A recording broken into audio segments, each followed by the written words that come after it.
My husband texted wrong timing while standing over our son's empty hospital bed. I'm Sarah Miller, 42 years old, and what happened at that cemetery 3 days later destroyed a man who thought he was untouchable.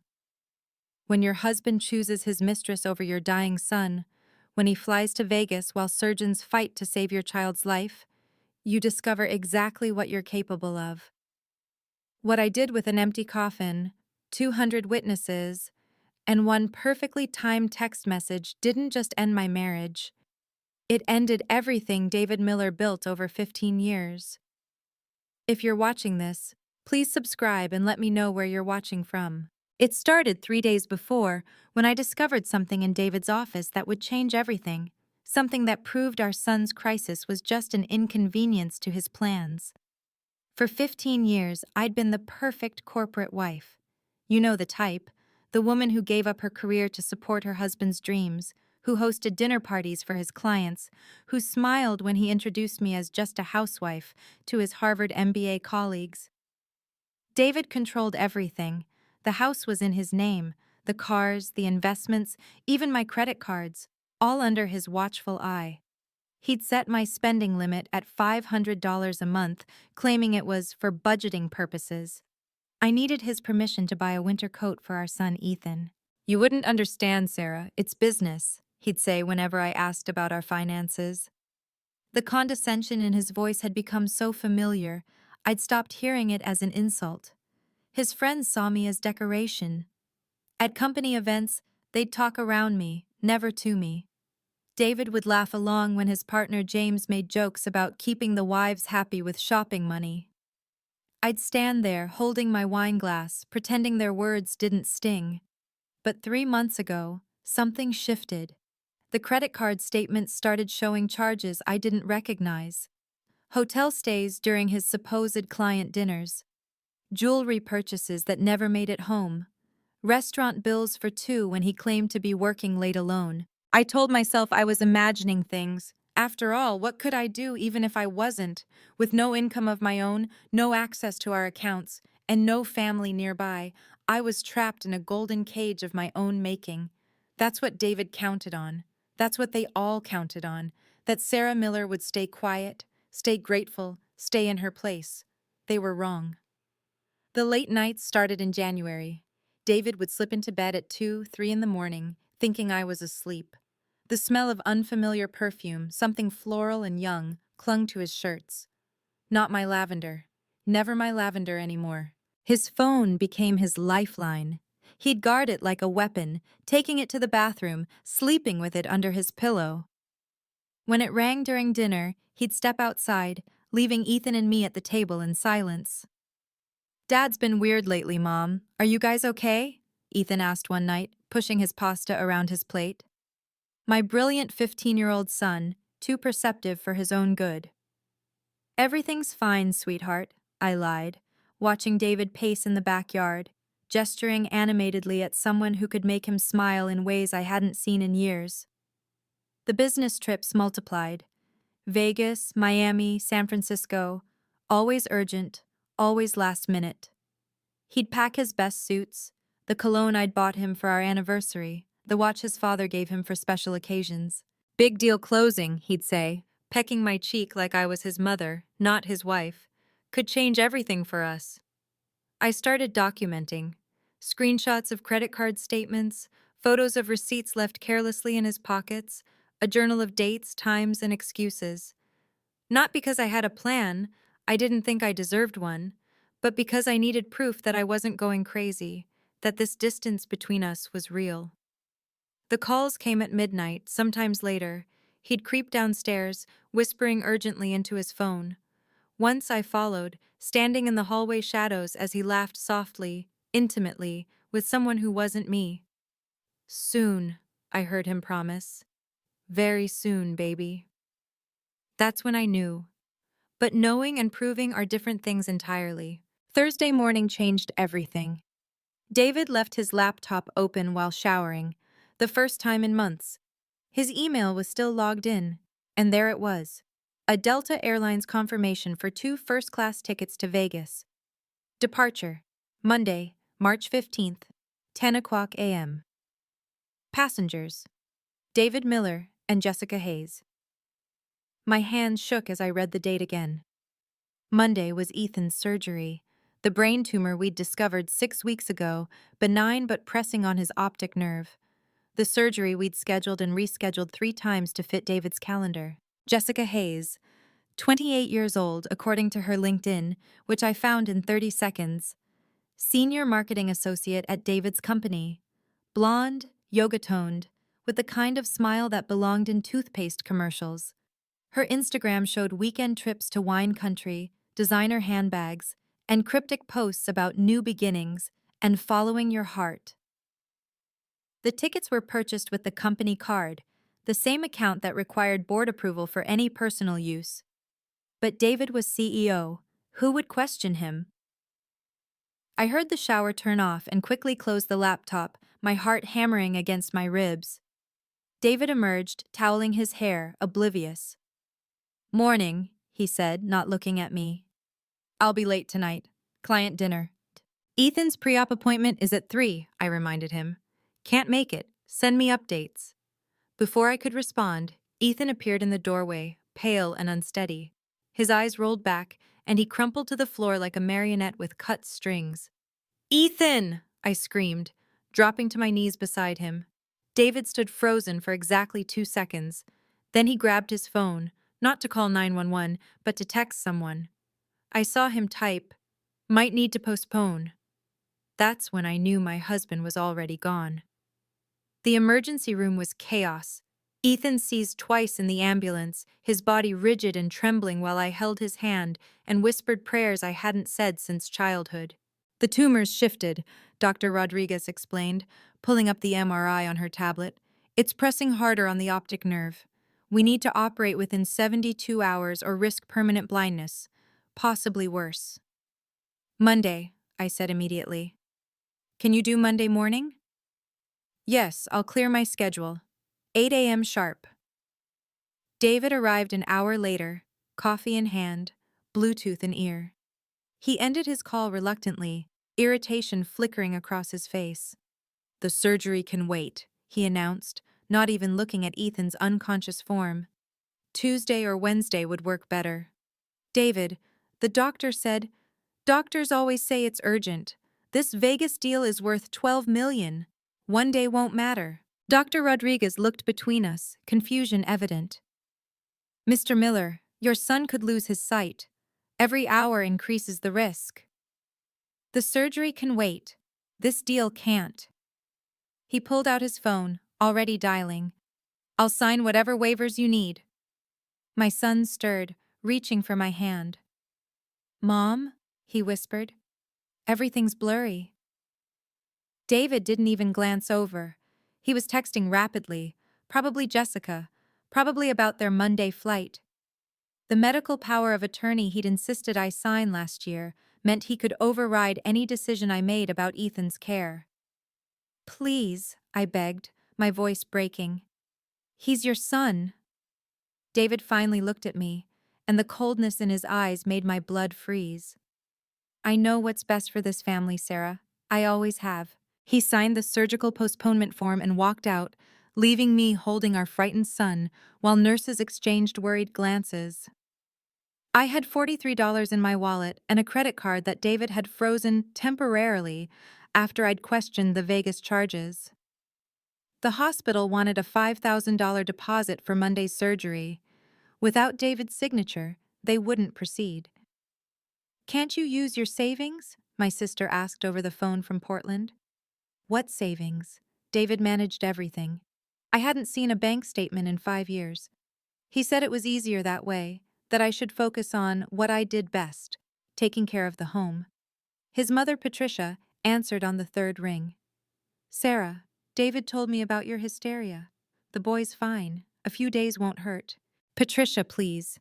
Ethan could go blind." "Don't be dramatic. David knows what's best. He always has." I called 4 lawyers that afternoon. Each consultation cost money I didn't have. The last one, a woman named Catherine, was blunt. "Without proof of immediate danger or financial abuse, no judge will override your husband's medical authority. Document everything. But right now, your hands are tied. David's business partner, James, stopped by that evening, supposedly to check on Ethan, but I heard him on the porch reporting back. She's falling apart, just like you said. Might be time to consider that facility we discussed. Facility. They were already planning to have me committed. Only one person hadn't responded to David's narrative: his father, Robert Miller Sr. The retired judge had been silent for 3 months, missing family dinners, declining calls. David claimed they'd had a business disagreement, but something in the old man's absence felt deliberate, calculated. I sat beside Ethan's hospital bed that night, watching him sleep fitfully, and realized I was completely alone. No money, no allies, no options, or so everyone believed. If you've ever felt powerless in your own life, you'll understand what happened next. Before we continue, please hit that subscribe button and ring the bell. I'm sharing this story because too many of us stay silent when we shouldn't. Comment below if you've ever had to stand up to someone who underestimated you. Now, let me tell you about the plan that changed everything. Saturday night. David threw his quarterly client party at our house. 50 guests, catered dinner, premium bar. I was expected to play hostess while Ethan lay upstairs, dizzy and nauseous from the tumor's pressure. Jessica arrived at 7, wearing the red dress David had charged to his card last month. She kissed him on the cheek in my kitchen, in front of my friends, her hand lingering on his chest. "Everyone meet Jessica," David announced, his arm around her waist. "She's the future of our company, brilliant mind, incredible vision." "Unlike some people who peaked in college," he added, glancing at me. The room went silent. Even his drunk colleagues recognized the cruelty. Jessica laughed, musical and false. "David, you're terrible." She touched the tennis bracelet on her wrist, the one I'd reported missing 2 weeks ago. "Sarah's great with the house," David continued, vodka making him bold. "But Jess here handles the real work, the complex stuff." My neighbor Linda gasped audibly. David's partner James smirked into his whiskey. "And Jessica?" Jessica placed her hand on her stomach in a gesture so deliberate, so calculated that I knew before she spoke. 8 weeks, she whispered to David, loud enough for me to hear. "I took the test this morning." The champagne glass slipped from my hand, shattering on the marble floor. David didn't even flinch. He pulled Jessica closer, and in front of everyone who'd attended our wedding, who'd celebrated our anniversaries, who'd watched Ethan grow up, he kissed her.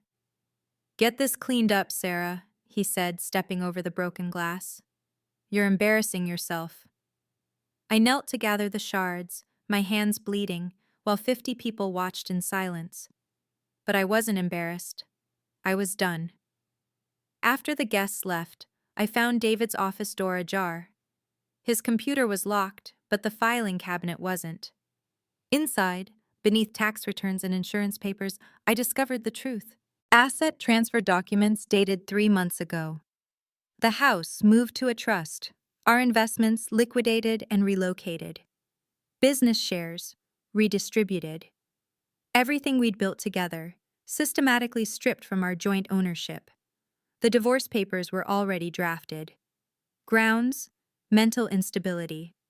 His evidence: credit card statements showing erratic spending, charges he'd made himself.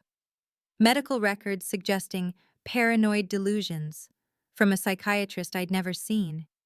Witness statements about my deteriorating mental state, signed by James and 2 other partners. He planned to leave me with nothing. Worse, he planned to take Ethan. But David had made one mistake. The security system he'd installed last year, the one he never learned to properly use, uploaded everything to the cloud. Every conversation in his office, every late-night call, every meeting with Jessica in our home while I was at Ethan's doctor appointments. I sat at my laptop until dawn, downloading everything. David with Jessica, discussing the timeline. David with James, laughing about the crazy wife narrative. David with his lawyer, strategizing how to declare me unfit. And then I found it. The recording from Thursday night. David telling Jessica about the $12 million embezzlement scheme hidden in the Vegas deal. How he'd pinned it on a junior analyst who'd already been fired. How the board would never know. My phone buzzed with a text from an unknown number. "You're not alone. RMS. Robert Miller Sr." David's father knew. I made my decision then, sitting in my kitchen at sunrise, Ethan's surgery 2 days away. I texted back. "I need everything ready by Thursday. Everything." Sunday morning, I met Catherine, the lawyer, at a coffee shop downtown. This time, I had evidence. "Jesus Christ," she whispered, scrolling through the files on my tablet. This is criminal. The embezzlement alone could put him away for 20 years. "I don't want him in jail," I said calmly. "I want him destroyed." She studied me over her coffee. "The legal route will take months. He'll hide assets offshore, claim the recordings were edited, drag you through hell. Then we don't go legal. Not yet." I spent the afternoon with a forensic accountant Robert Sr. had recommended. We traced every transaction, every hidden account. David had stolen $4 million from the company over 2 years, funneling it through Jessica's consulting firm, a shell company that existed only on paper. "Your father-in-law was right," the accountant said. "David's not as smart as he thinks. The paper trail is obvious once you know where to look." That evening, I hacked David's email. Not difficult when you've been married 15 years and he still uses variations of the same password. His inbox revealed everything. The Vegas trip was a setup to establish Jessica as his common-law wife in Nevada. The pregnancy was planned. The Monday surgery date had been deliberately chosen. But the most damning discovery was an email thread with his mistress from 2 months ago. "Once Sarah's committed, Ethan's trust fund is ours. The kid's surgery is the perfect trigger. She'll crack when I refuse to show up." My son wasn't just collateral damage, he was bait.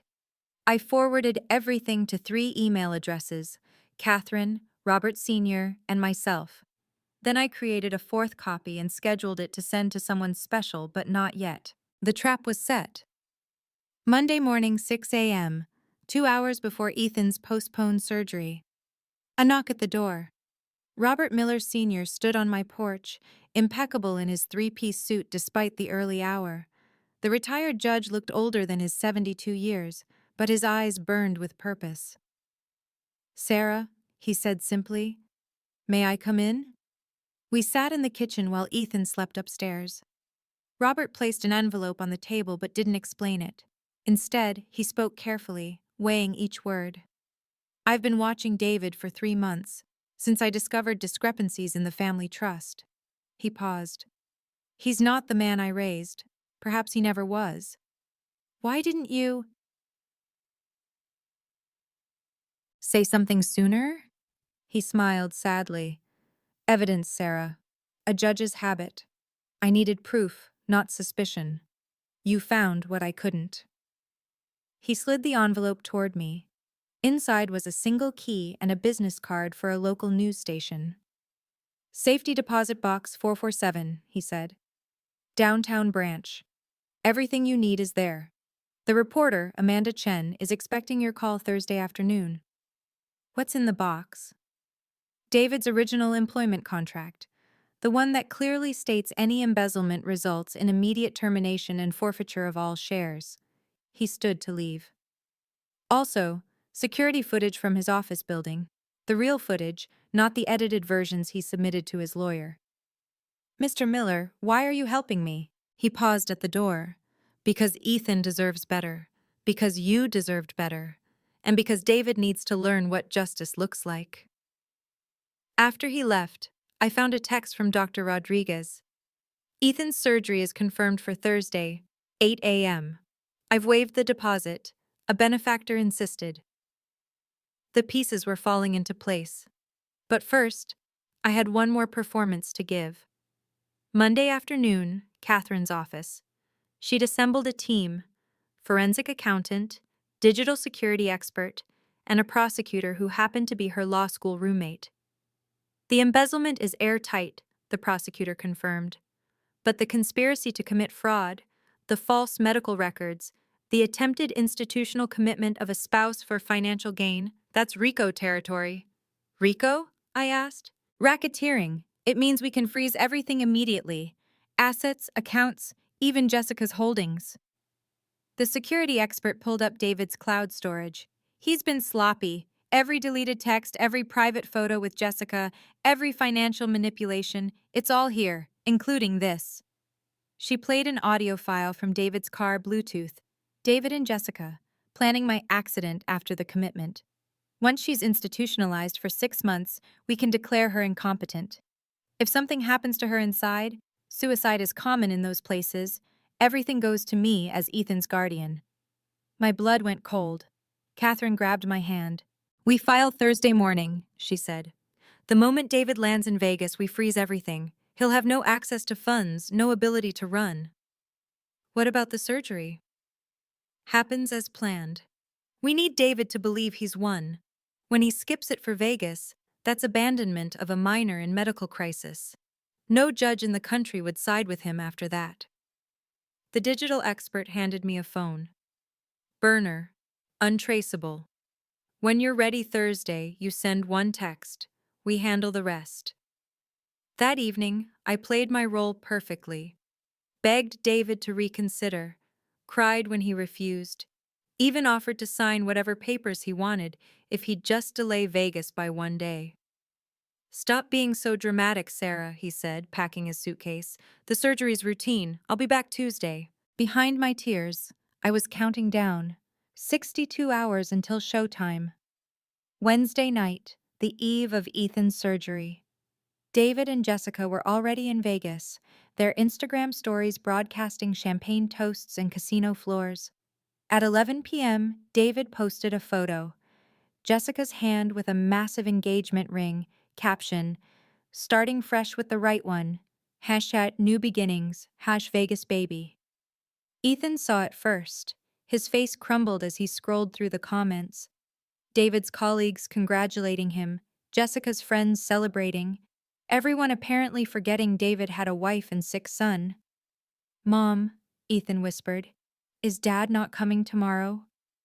No, sweetheart, he's not.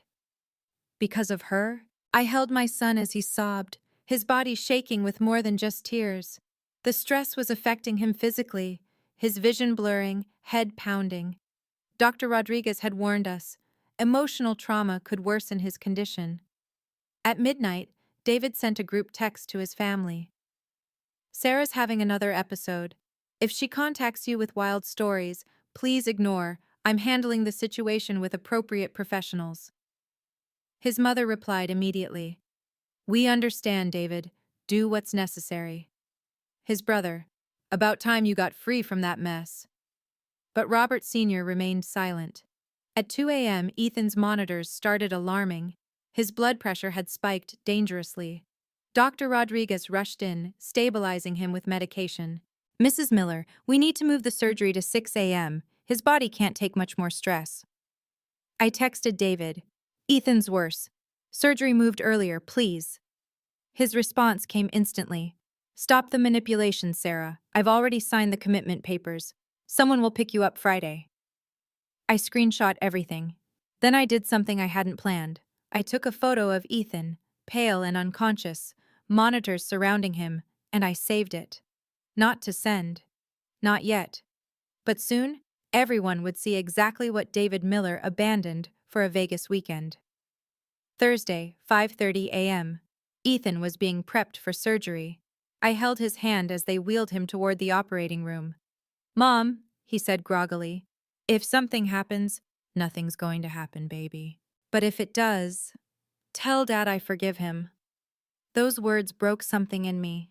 My 15-year-old son, facing potential blindness or worse, still had more grace than his father ever would. At 6 a.m., Ethan went under anesthesia. At 6:15, Dr. Rodriguez emerged, her face grave. Mrs. Miller, we need to talk privately. In her office, she closed the door carefully. The surgery is proceeding perfectly. Ethan will be fine, but I need you to trust me for the next 4 hours. I don't understand. Your father-in-law explained everything, what your husband is doing, what he's planning. She pulled up Ethan's chart. In about an hour, I'm going to make an announcement. Ethan will be sedated but safe in recovery.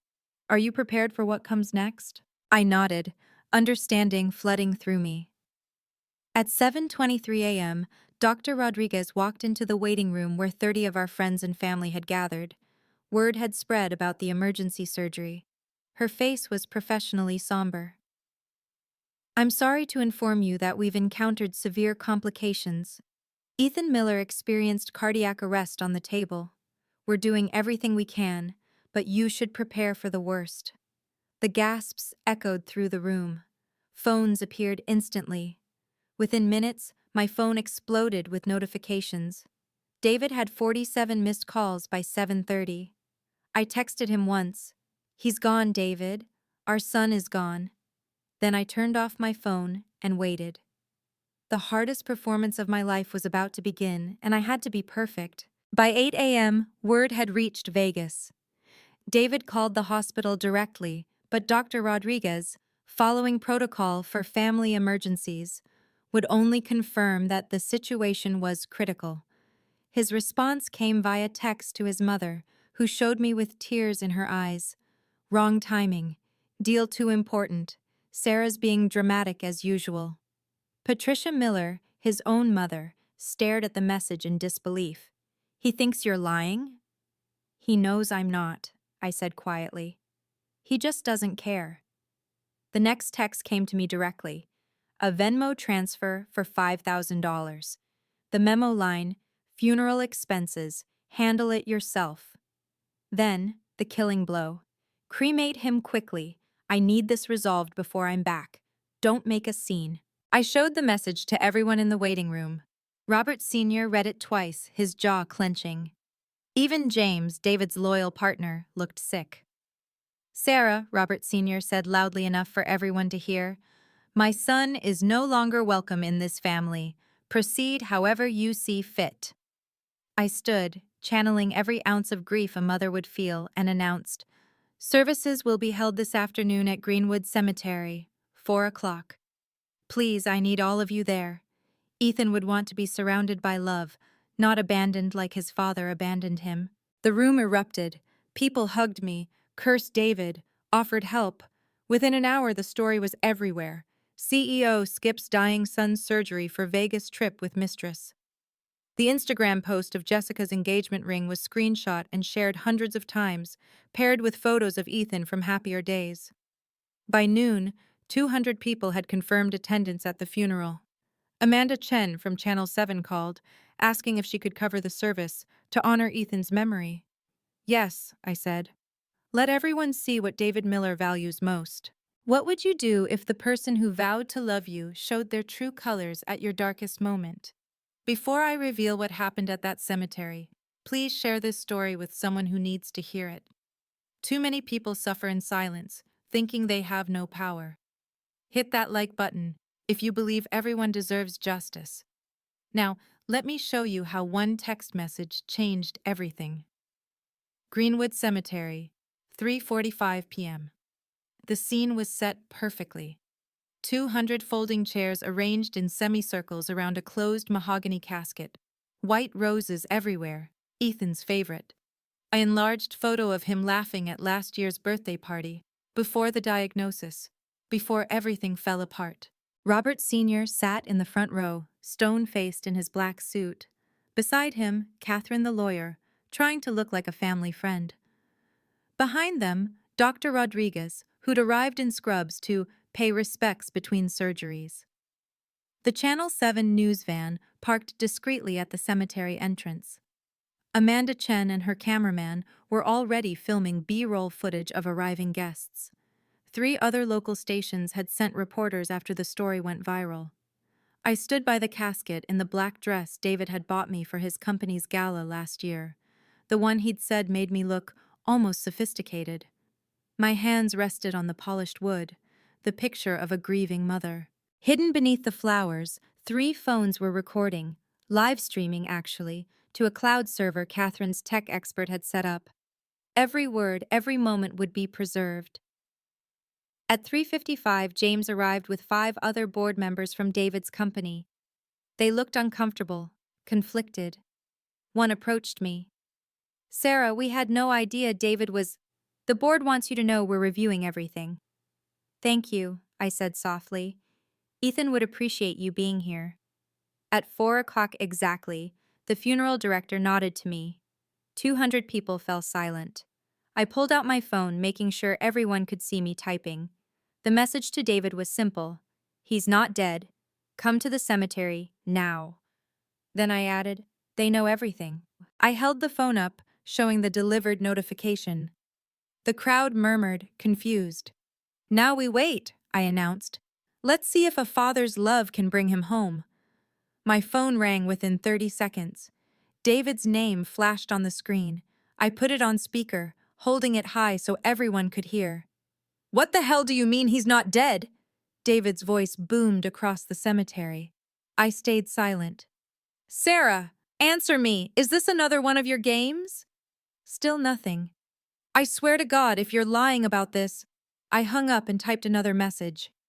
The casket is empty. Everyone knows about Jessica, about the money. Your father is here with documents. This time I didn't answer his calls.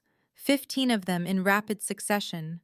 The crowd watched my phone light up again and again, David's desperation growing with each ignored ring. Jessica's voice came through on the 18th call. David had accidentally accepted while arguing with her. The cemetery speakers picked up every word.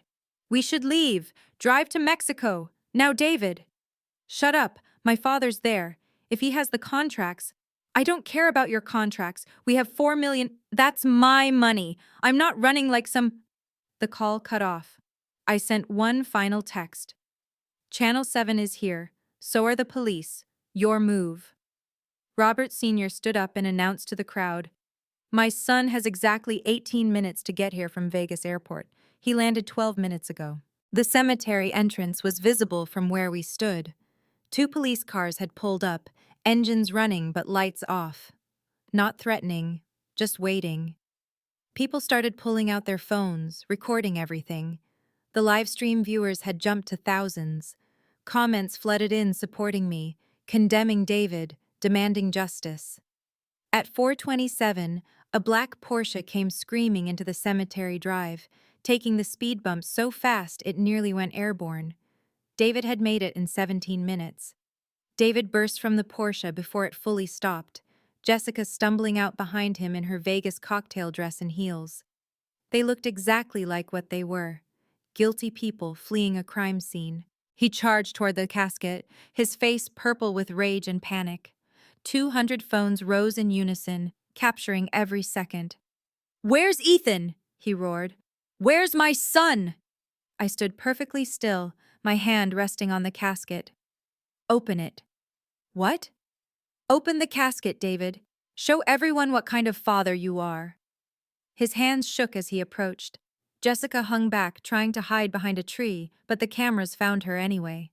Someone in the crowd started a live stream that would eventually reach 2 million views. David fumbled with the latches. The lid creaked open, revealing burgundy silk lining and nothing else. Empty. The crowd gasped. David staggered backward, his mouth opening and closing like a landed fish. You psychotic? You? He's alive, I said, my voice carrying clearly across the silent cemetery. Our son is alive, recovering from successful surgery that you chose to miss for a Vegas weekend with your mistress. The whispers started immediately. He missed the surgery? For Vegas? While his son could have died? David spun toward the crowd, seeing the phones, the news cameras, his board members, his father.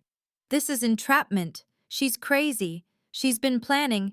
Planning what, David? Robert Sr. stood up, his judge's voice commanding attention. Planning to expose the truth? Dad, you don't understand. I understand perfectly. Ethan! Robert Sr. called out. From behind the maintenance building, Ethan emerged in a wheelchair, Dr. Rodriguez pushing him. His head was bandaged, but his eyes were clear and filled with disgust as he looked at his father. Hi, Dad, Ethan said, his young voice cutting through the chaos. Glad you could finally make it. The crowd erupted. Jessica tried to run, But security guards, off-duty cops Robert Sr. had hired, blocked her path. David stood frozen between the empty casket and his very alive son, finally understanding that he'd been played. But we weren't done, not even close. Ethan, David started, reaching toward his son. I can explain. Don't! Ethan's voice was steady, mature beyond his 15 years. I heard everything. Mom showed me the texts. Cremate him quickly, really, Dad? The crowd's murmur turned to angry rumbling. Someone shouted, "Shame!" Others joined in. I pulled out my phone and connected it to the cemetery's speaker system. Robert Sr. had arranged that too. Before anyone leaves, you should hear this. David's voice filled the air, recorded from his home office. Once Sarah's committed, Ethan's trust fund is ours. The kid's surgery is the perfect trigger. She'll crack when I refuse to show up. Then Jessica. And if she doesn't? David again. Accidents happen in psychiatric facilities. Suicide is common. The recording ended. The silence was deafening. Patricia Miller, David's own mother, walked up to him and slapped him across the face. The crack echoed like a gunshot. You're no son of mine, she said, tears streaming down her face. David looked around wildly, realizing he was surrounded by witnesses to his confession. His board members, his clients, his family, everyone he'd ever tried to impress. I want my lawyer, he whispered. Too late for that, I said, pulling the microphone closer. Let me tell you what happens next. The cemetery's maintenance building had a projector set up, another arrangement by Robert Sr. The white sheet hanging between two trees lit up with David's emails, texts, and financial records. $4 million, I announced, my voice steady despite the adrenaline coursing through me. That's what you embezzled from your own company over 2 years, funneling it through Jessica's fake consulting firm. The board members pushed forward, their faces shifting from shock to fury as they recognized their own forged signatures on approval documents. Those are fabricated, David shouted. She's making this up. The next slide showed security footage from David's office. Him and Jessica counting cash, laughing about stupid investors. The timestamp showed last Tuesday, when he claimed to be in client meetings. That's illegal surveillance, David protested. Actually, Catherine stepped forward, it's from your own security system, the one you installed to monitor employees, completely legal and completely damning. Jessica tried to speak. I didn't know. You didn't know you were married? I clicked to the next slide, a marriage certificate from Las Vegas, dated 6 weeks ago. That's bigamy, Jessica. Your husband in California might be interested. The crowd gasped. Jessica's face went white. How did you? Your Instagram isn't as private as you think. Robert Sr. took the microphone. As former judge and current board member of Miller Enterprises, I'm officially calling for an emergency vote. All in favor of immediate termination of David Miller as CEO? Every board member's hand shot up. Motion carried. Security, please escort Mr. Miller from the premises. But the police stepped forward first. David Miller, you're under arrest for embezzlement, fraud, and conspiracy. As they read him his rights, I played one final recording, David promising Jessica he'd take care of me permanently once I was institutionalized. That's attempted murder conspiracy, the officer added. You're looking at 25 to life. The arrest happened in slow motion. David's hands behind his back, the metallic click of handcuffs, the Miranda rights echoing across the cemetery. 200 phones captured every second.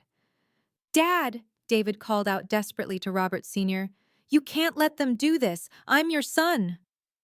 Robert Sr. walked over slowly, deliberately. You stopped being my son the moment you planned to murder your wife. Catherine appeared with a stack of documents.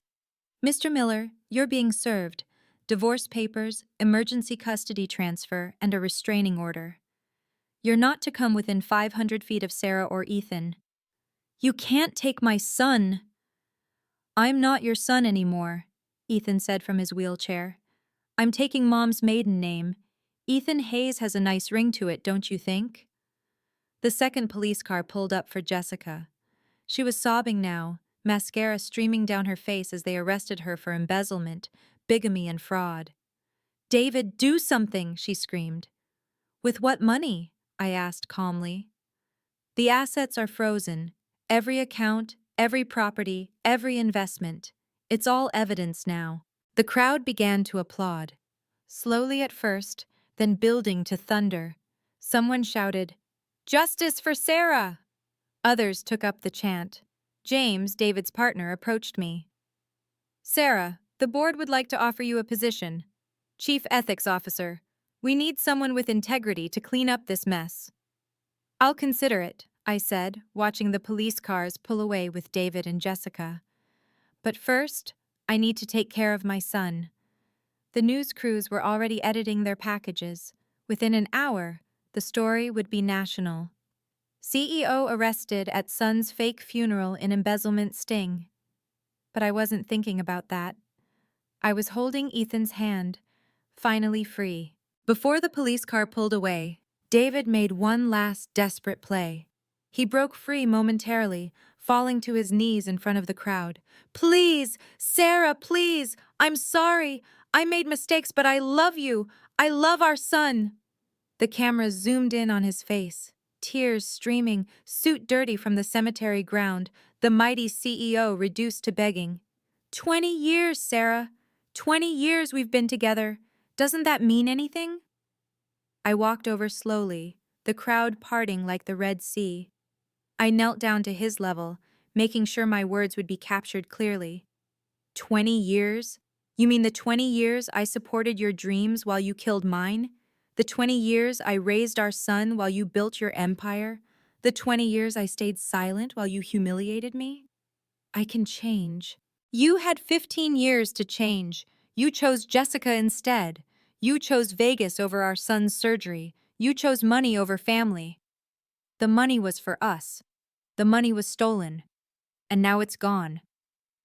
I stood up, brushing cemetery dirt off my dress. "I don't negotiate with strangers, Mr. Miller. And that's all you are now, a stranger who happens to share DNA with my son." Ethan wheeled himself forward. "You want to know what hurts most, Dad? It's not that you left. It's that you were planning to have Mom killed. I heard the recording. Everyone did." The crowd was dead silent, hanging on every word. "I would have grown up thinking my mother committed suicide. That's what you wanted. That's who you are." David's face crumbled entirely. The police lifted him up, practically carrying him to the car. As they drove away, someone started clapping, then another. Soon, all 200 guests were applauding, not for the spectacle, but for the justice. Within 2 hours, Cemetery Justice was trending nationally. The video hit 5 million views before midnight. News outlets from CNN to Fox picked up the story. Wife's elaborate sting operation exposes CEO husband's crimes. My phone hadn't stopped ringing. Producers from Dr. Phil, Oprah's network, and 3 documentary teams wanted exclusive rights. I declined them all. This wasn't about fame. David's empire crumbled in real time. Clients terminated contracts via Twitter. Investors pulled out publicly, distancing themselves from the scandal. His LinkedIn connections dropped from 5,000 to 12 in 3 days. Jessica's story unraveled even faster. Her real husband, Marcus, came forward with his own tale. She'd emptied their savings account 6 months ago, claiming her mother was sick. The fake pregnancy was just another con. She'd been running similar schemes since college. She targeted powerful men, Marcus told reporters. David wasn't her first, just her biggest score. The security footage from David's office revealed more than embezzlement. There were recordings of him promising promotions for sexual favors, threatening employees who wouldn't comply, and bragging about tax evasion. The FBI joined the investigation. David's 25 to life was looking optimistic, but the sweetest vindication came from an unexpected source. David's Harvard MBA alumni group formally expelled him. The letter, posted publicly, read, "Your actions represent the antithesis of ethical leadership we strive to embody." 3 months later, the company officially dissolved. The board couldn't overcome the reputational damage. 200 people lost their jobs because of David's greed. The internet never forgets, Robert Sr. told me over dinner that week. David thought he was untouchable because he controlled the narrative. You showed him that truth has a way of surfacing. Ethan, recovering beautifully from surgery, added, Mom didn't destroy Dad. He destroyed himself. She just made sure everyone saw it happen. 6 months after the cemetery confrontation, my life looked nothing like before. The divorce settlement awarded me 70% of all assets. The judge called David's behavior the most egregious spousal abuse she'd seen in 30 years. I used the money wisely. First, I established a fund for Ethan's medical care and college. Then I launched Phoenix Rising, a consulting firm helping women document financial abuse and escape toxic marriages safely. My first client was Patricia Miller, David's own mother. She'd discovered her husband had been hiding assets for 40 years. With my help, she recovered $2 million he'd squirreled away. You were always the daughter I wished I had, she told me over coffee. I'm sorry it took me so long to see it. Robert Sr. became more than an ally. He became family. He visited Ethan weekly, teaching him chess and sharing stories of justice and integrity. When he updated his will, he left everything to Ethan and me, completely disinheriting David. Blood doesn't make family, he said. Character does. Ethan thrived. The surgery was completely successful, no vision loss, no complications. He started a YouTube channel about surviving toxic parents that gained 100,000 subscribers in 2 months. His message was simple: you're not responsible for your parents' choices, only your own. The business world noticed my work. Fortune 500 companies hired me to conduct ethics audits. My TED Talk, The Power of Documentation, got 3 million views. Publishers offered book deals, but the greatest success was smaller, quieter. Ethan and I eating dinner together without fear, laughing at movies without walking on eggshells, building a life where love meant safety, not control. Mom, Ethan said one evening, I'm proud of you. For exposing your father? No, for showing me that standing up for yourself isn't revenge, it's survival. David's fall from grace was complete and irreversible. After taking a plea deal to avoid life in prison, he got 12 years with possibility of parole in 8. The federal facility in Minnesota was a far cry from his Vegas suites. Jessica flipped on him immediately, testifying about every crime in exchange for a reduced sentence. She served 18 months, then disappeared. Last anyone heard, she was waitressing in Montana under an assumed name. David's prison emails to Ethan went unanswered. Every week, another apology, another plea for forgiveness. Ethan had me print them out, not to read, but to use as evidence for his therapy sessions about manipulation tactics. He's not sorry he did it, Ethan told his therapist. He's sorry he got caught. From prison, David worked in the laundry for 23 cents an hour. The man who once spent $5,000 on a dinner was now saving up for instant ramen. His commissary account showed a balance of $467. No one visited him. His mother had disowned him publicly. His brother changed his last name to distance himself from the scandal.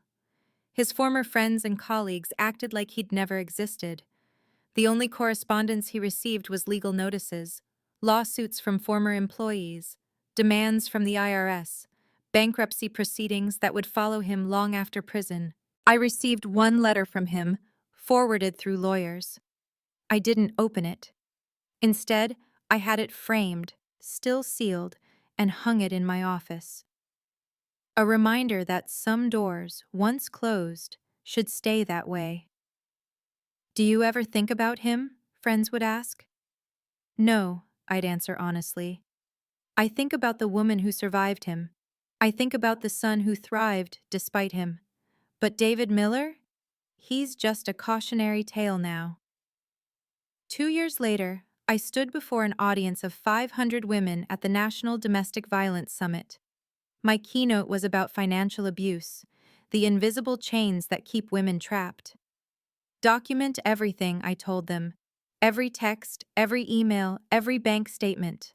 Not for revenge, but for protection. Your paper trail is your lifeline. I shared the 3 rules that saved me. First, always have a witness. Robert Sr.'s support made David's gaslighting impossible. Second, use their own systems against them. David's security cameras became my evidence. Third, never threaten, just act. The moment David knew my plan was the moment he'd already lost. After my speech, a young woman approached, crying, "My husband controls everything. I have nothing." "You have more than you think," I told her, handing her my card. "You have the truth. That's where power begins." Phoenix Rising had helped 300 women escape financial abuse. We'd recovered 40 million in hidden assets. We'd put 15 abusers in prison. But more importantly, we'd shown women they weren't crazy, weren't worthless, weren't alone. Ethan, now 17 and heading to Stanford, had become an advocate himself. He spoke at high schools about recognizing toxic relationships, about choosing integrity over blood. "Family isn't who you're born to," he'd say. "It's who stands by you when standing by you costs them something." Robert Sr., now 80 and sharp as ever, served on Phoenix Rising's board. "This is my legacy," he said. "Not the judgments I wrote, but the justice we created from injustice." I no longer hated David. Hate required energy better spent on healing. He was simply a chapter in my story, not the ending, barely even the climax. Just a villain who underestimated his victim. Today, as I share this story with you, I want you to know something important. Your worth isn't determined by anyone else. Not by the person who promised to love you and didn't. Not by the family who should support you and doesn't. Not by the society that tells you to be grateful for crumbs. You are not crazy for documenting abuse. You are not dramatic for demanding respect. You are not vindictive for protecting yourself and your children. You are surviving, and survival is not a sin. If you're watching this and thinking, "But my situation is different, I really have nothing," remember that I started with $43 and a frozen credit card. What I had was determination and the willingness to ask for help. Find your Robert Sr., the unexpected ally who sees your truth. Find your Dr. Rodriguez, the professional who'll bend rules for justice. Find your Catherine, the expert who'll fight beside you. They exist. You just have to look. To those who say I was cruel, that I should have handled it privately. Privacy protects predators. David counted on my silence, on my shame, on my fear of making a scene. The cemetery wasn't about revenge. It was about witnesses. 200 people who could never again say they didn't know. Your story matters. Your pain is valid. Your freedom is worth fighting for. Don't wait for permission to save yourself. Don't apologize for surviving. Don't shrink to make others comfortable with their complicity. Stand up, speak out, document everything. And remember, the best revenge isn't revenge at all. It's building a life so beautiful, so authentic, so free that the person who tried to destroy you becomes utterly irrelevant. You deserve that life. Start building it today. If this story resonated with you, please subscribe and share it with someone who needs to know they're not alone. Have you ever had to stand up to someone who underestimated you? Share your story in the comments. I read every single one. Remember, document everything, know your worth, and never apologize for demanding respect. Hit the notification bell for more stories of everyday people finding their power. Until next time, stay strong.